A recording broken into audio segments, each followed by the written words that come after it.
Thokozani guys, ugogo Manzini once again.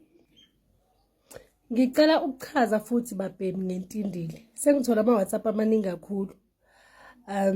Ababhemi bangibuza ngentindili. Thokoza gogo, angizwanga kahle, or thokoza gogo mina ngicela ungichazele even more ngentindili. So, ngicela ukwenza enye video futhi ngichaza ngentindili.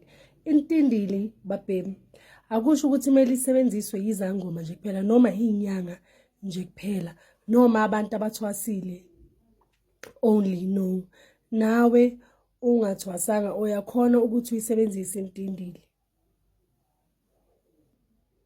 Isithelo esiyimbewu yalomuthi singumuthi wokuqinisa umzimba nxa umuntu ezohambela ezindaweni ezinesithunzi noma ebala. Lo muthi babhemi uvimbela imimoya emibi. Nxa kugezwa ngawo umzimba noma ke babhemi uthathe lo muthi ubeke ngaphansi komqamelo wakho, ulale phezukwawo, wenza wonke amaphupho amabi namahle ukuthi acace futhi abesobala, futhi ahluleke ukulijivaza igazi nomzimba. Thokozani.